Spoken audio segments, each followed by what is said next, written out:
"It's me," had he stretched and leaned against the wall.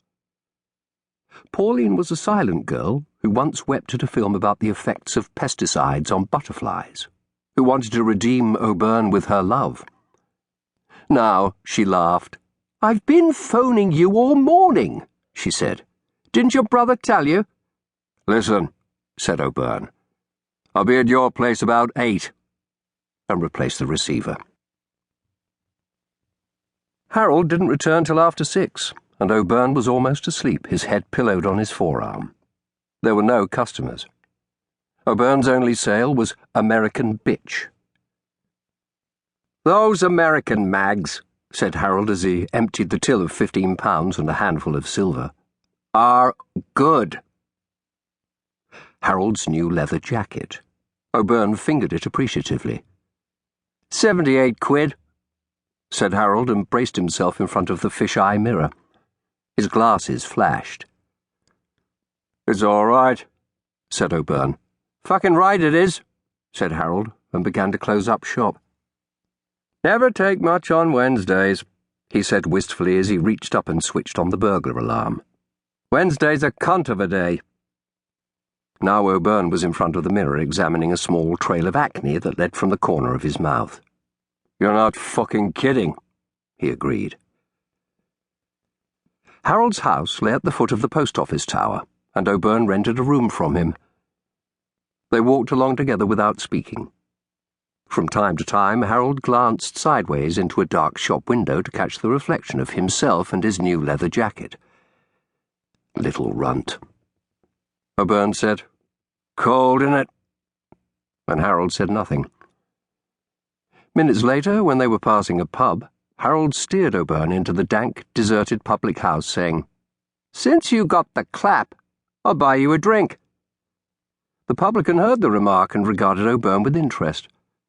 They drank 3 scotches apiece, and as Auburn was paying for the 4th round, Harold said, "Oh, yeah. One of those 2 nurses you've been knocking around with phoned." Auburn nodded and wiped his lips. After a pause, Harold said, "You're well in there." Auburn nodded again. "Yep." Harold's jacket shone. When he reached for his drink, it creaked. Auburn wasn't going to tell him anything. He banged his hands together. "Yep," he said once more and stared over his brother's head at the empty bar. Harold tried again. "She wanted to know where you'd been." "I bet she did," Auburn muttered, and then smiled. Pauline, short and untalkative, her face bloodlessly pale, intersected by a heavy black fringe, her eyes large, green and watchful, her flat, small, damp and shared with a secretary who was never there.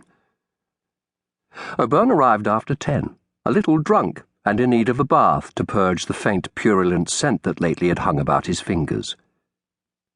She sat on a small wooden stool to watch him luxuriate. Once, she leaned forwards and touched his body where it broke the surface. Auburn's eyes were closed, his hands floating at his sides, the only sound the diminishing hiss of the cistern.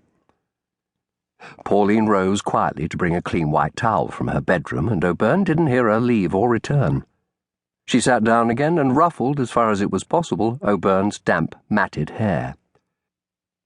"The food is ruined," she said without accusation. Beads of perspiration collected in the corners of Auburn's eyes and rolled down the line of his nose like tears.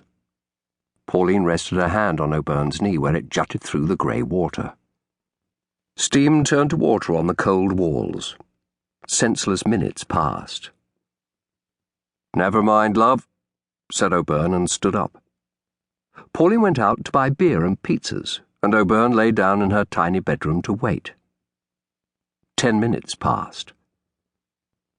He dressed after cursory examination of his clean but swelling meatus and wandered listlessly about the sitting room. Nothing interested him in Pauline's small collection of books. There were no magazines. He entered the kitchen in search of a drink. There was nothing but an overcooked meat pie. He picked around the burned bits and as he ate turned the pages of a picture calendar.